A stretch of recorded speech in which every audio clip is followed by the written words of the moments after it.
What if the happiest celebration of your life hid the kind of truth that tears everything apart?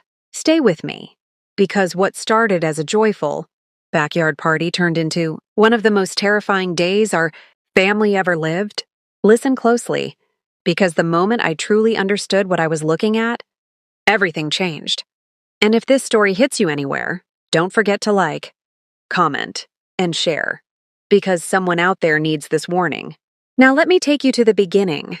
The late summer heat clung to the air like a warm blanket. The day my brother's wife hosted her gender reveal party. Their neighborhood in northern Ohio always looked like something out of a postcard. White picket fences, trimmed grass, kids on scooters flying past cul-de-sacs. That Saturday, colorful ribbons fluttered from every corner of the backyard. Friends and family filled the patio, all buzzing with excitement, all waiting for the big moment. I arrived still wearing my work ID clipped to my scrubs, because in my job, slowing down never fits into the schedule. I'm Dr. Aria Whitmore, 42 years old, diagnostic radiologist, someone used to reading The Darkest Truths Hidden Inside Gray and White Digital Shadows. My younger brother Aiden, 35, stood behind the grill manning a row of burgers with the biggest grin I'd seen on him in years. His wife, Mia, 31, floated across the yard in a soft cream dress that made her look impossibly peaceful. When she spotted me, she nearly bounced over. "Aria, you made it," she said, pulling me into a hug before pressing a glossy ultrasound printout into my hand. "Look," she whispered with that trembling, hopeful excitement every expectant parent carries like a heartbeat. "Isn't he perfect?" I opened my mouth to answer, but the second my eyes registered the image, the world around me blurred. The density was wrong. The shape was wrong. The entire pattern of the shadowing was wrong. It didn't even vaguely resemble embryonic development. My own heartbeat fell into my stomach. I forced myself not to react, not here. Not in front of dozens of people wearing pink and blue beads around their necks. Not in front of my brother who had waited years for this moment. I folded the printout in half slowly, gently, like it might break if I moved too fast. Kids sprinted past with color powder packets. Someone turned up the music. Neighbors clinked plastic cups. Everything around me glowed with excitement, but inside my chest, a heavy dread settled like wet sand. "You okay?" Mia asked, her bright eyes searching my face with genuine warmth. "You're a million miles away." "Just tired," I lied. "Long shift."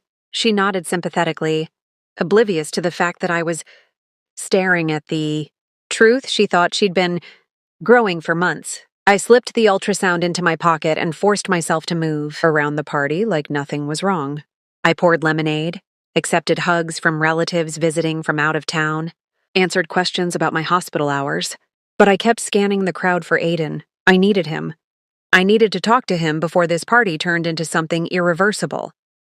When our eyes met across the yard, I jerked my head toward the side door. He instantly knew something was off. Aiden excused himself from the grill and followed me inside, confusion written all over his face. We stepped into the quiet laundry room. Only the muffled bass from the backyard slipped through the walls. "Aria," he said slowly, "what's going on? You look like you've seen a ghost." My hands shook as I pulled the ultrasound from my pocket. "Aiden," I said softly, "this scan, it isn't what you think it is." He frowned. "What are you talking about?" "That's our baby." I swallowed hard. "Aiden, there is no baby on this image." For 3 seconds, he didn't move, didn't breathe, didn't blink. Then he laughed in a broken, disbelieving way. No, Aria, she's felt kicks. She talks to him every night. I know," I whispered. "I know what she thinks she felt. But trust me, I've read thousands of scans. This isn't a pregnancy. It's a mass. And it's serious." His knees weakened. He grabbed the dryer to keep himself upright. "Are you absolutely sure?" "Yes." His face drained to the color of paper. And then, as if the universe itself had terrible timing, the backyard erupted in cheering. The countdown had begun. Outside, someone yelled, 10, 9, 8. "What do we do?" Aiden whispered, terror rising in his voice. 7, 6. "First we keep her calm," I said. 5. We get her to the hospital tonight. 4. His breathing turned shallow. 3. What if she won't go? 2. Then we make something up. 1. A loud pop shook the air, followed by screams of joy as a cloud of blue smoke burst upward. Blue confetti rained down like a blessing from the sky. Everyone outside believed a baby boy was on his way. But inside that laundry room, my brother had just learned he might lose his wife. The moment we stepped outside again, Mia rushed toward us with tears of joy in her eyes and strips of blue ribbon tangled in her hair. "Aria, Aiden! It's a boy," she shouted, wrapping her arms around my brother. He forced a shaky smile. "Hey, babe, listen. Aria's not feeling great. I'm gonna take her to urgent care real quick." Mia immediately softened. "Oh my God, are you okay?" "Just dizzy," I said. "But I'll be fine." She squeezed my hand gently, pressing her stomach against me in the process. That gentle roundness she believed held life inside made my chest ache with a pain I can't describe. "Text me when you're okay," she whispered. 10 minutes later, Aiden was speeding down the freeway while I called one of the only people I trusted with something this delicate. Dr. Naomi Keller, head of maternal imaging at my hospital. "Naomi, it's Aria," I said. "I need a full OB diagnostic suite ready immediately. My sister-in-law. Something's wrong." She didn't ask for details. "Bring her straight in." Getting Mia inside under the pretense of checking on me worked better than I expected. Once the nurses took over, we were directed into a dim exam room. The moment the real ultrasound images flickered onto the screen, Naomi's expression changed, subtle, controlled, but unmistakable. She stepped out to consult another physician. I knew what that meant. A few minutes later, she returned with Dr. Jonah Briggs, a surgical oncologist known for speaking with heartbreaking gentleness. "Mia," he began softly, "I'm afraid there is no fetus on this scan." Mia blinked, confused, lost. "What?" "But I heard the heartbeat." She showed me, her voice cracked. She said everything was perfect. Jonah's eyes softened. "The person who scanned you was not a licensed medical provider." Aiden's breath hitched. Mia stared at the monitor, her face collapsing in slow motion. "Then what have I been feeling?" Jonah pointed to a shadowed region. "This is a large ovarian mass. It needs to be removed as soon as possible." The room suddenly felt too small, too cold, too silent. Mia's eyes filled slowly, like someone pulling down the dimmer switch of her entire world. Aiden slid into a chair, burying his face in his hands. "Oh my God," he whispered. "Oh my God." Mia didn't speak again for almost 20 minutes. Then, barely audible, she whispered, "Someone told me he was real." Her eyes moved toward me, not angry, not blaming, just shattered and searching. "Aria, did you know?" "A knife to the heart."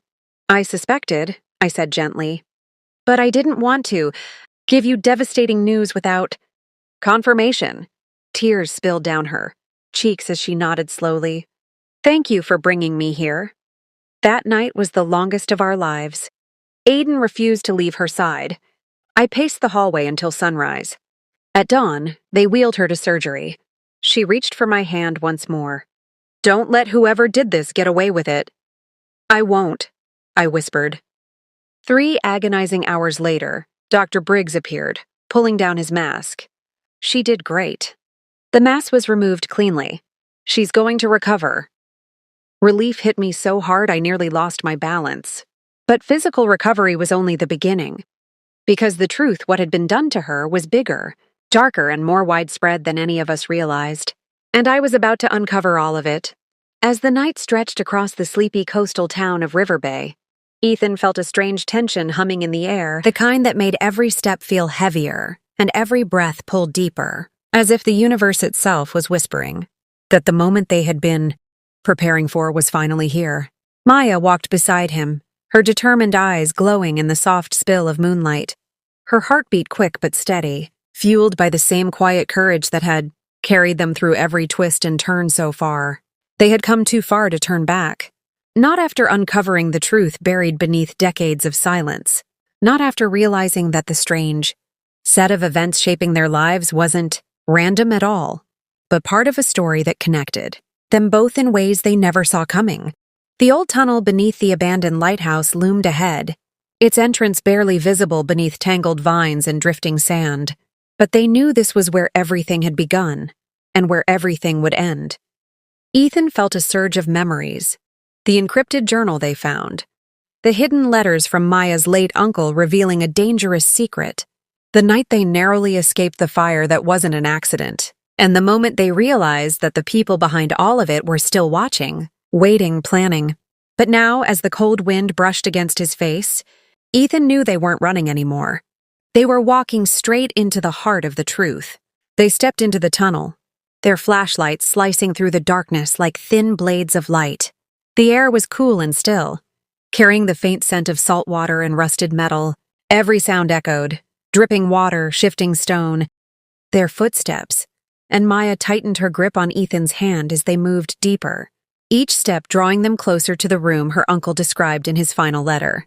"Do you think we're ready for this?" Maya whispered, her voice soft yet resilient. "We don't have to feel ready," Ethan replied. "We just have to keep going." And so they did. When they reached the underground chamber, their light beams revealed a tall metal door lined with intricate gears, markings, and a single emblem, a half-circle intersecting with a star, the same emblem they'd seen repeatedly throughout their journey. It was the symbol of the group responsible for everything, the Meridian Circle. Ethan felt a tremor run through him, not from fear but from the weight of finally standing before the truth. Maya pulled the final key from her pocket, the same key her uncle had hidden for her to find, the key that would open the door he had spent a lifetime guarding. With a steady breath, she inserted it into the lock, and the old gears groaned as the door slowly opened, releasing a wave of cool, stale air that swept past them. Inside, the chamber was enormous, filled with maps, projection screens, ancient documents, and a central console glowing faintly with blue light. For decades, the Meridian Circle had been gathering data, studying patterns, tracking certain families, including Maya's, for reasons they still didn't understand. But now, standing in the middle of the chamber, everything began to align. They found files revealing a long-held secret. Maya's uncle once belonged to the group, but defected when he discovered the Circle's true plan.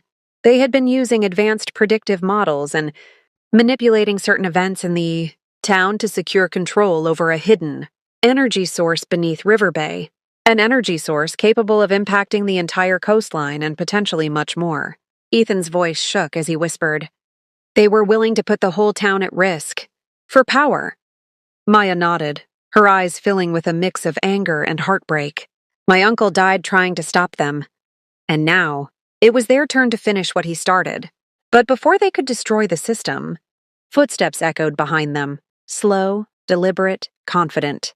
Ethan and Maya turned to see Rowan Hale, the enigmatic leader of the Meridian Circle, stepping into the chamber with 2 guards at his side.